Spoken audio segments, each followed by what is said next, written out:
So, Professor Lichtman, do any keys move after the convention? No, conventions don't predict elections. Look at what happened to the Democrats after their great convention of 1988 when they lost big to George H.W. Bush. But third parties do figure into my 13 keys to the White House. They're one of the keys that could flip against the White House party, the Democrats, right there. Key number four. Key number four is faded away. There is no longer an RFK Jr. campaign. But doesn't third party, Allan, hurt the incumbent? It always hurts the incumbent. That's the point.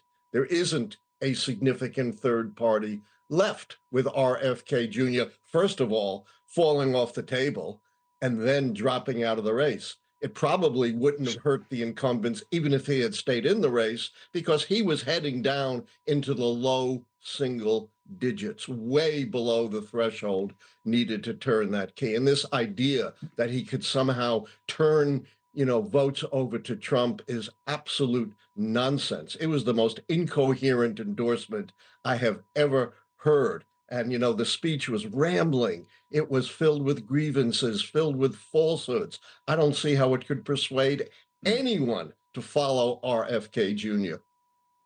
So are you just a guy with a nice tie, or are you going to make a prediction that it's Kamala Harris? Are you ready to weigh in? I've been giving you way too much time, Lichtman. It's time for you to make it or break it. Hey, I don't make it on your schedule. I make it on my schedule. And it's going to, I'm not teasing you. It's going to be very soon, right after Labor Day, because, there's this dead time between now and Labor Day when everyone's away. This guy's a diva. This guy's a diva, Cillizza. Why not? This guy is a diva. I've been doing this for 40 years. Hey, give me a break. Yeah. I mean, if my record was 90%, diva. It's like, yeah, that's right. Dusty 100%? just said, it's like, yeah. It's like Dusty just said in my ear, he's like Beyonce not showing up at the convention. This guy's all show, no go. That's I'm off the Lichtman train. Allan Lichtman was the special guest at the Democratic convention, but no dice. That's what I had bet. So Chris, what do you make of the matrix of Harris's convention and now Bobby moving over to Trump? What's your read on where we are? I mean, I'm with the professor on Kennedy. I guess if I'm Trump, I'd rather have him endorse me than not. Yeah, I mean, there's probably some people who will kind of go over there, but is it a statistically large number? I mean, I just can't imagine that it is. I think the real question is, you posed it earlier, the bounce question, right? We've not had a situation like this. 1968, LBJ drops out, obviously, but it was earlier. We've not had a situation where a candidate drops out, the sitting incumbent president drops out in July. By August, I'm looking at my other monitor, make sure I got my dates right. By August 23rd, we have a replacement nominee who, in that intervening month, has gone from someone that candidly was not terribly popular to someone who is immensely popular with the Democratic Party and pretty popular more generally, even though not much has changed in between those two times. She has surged, right? So the question for me, and honestly, I don't know the answer to this, is there enough, like we've seen this, right, Chris? I know my screen is small, but we've seen him move up. Is there another up, right?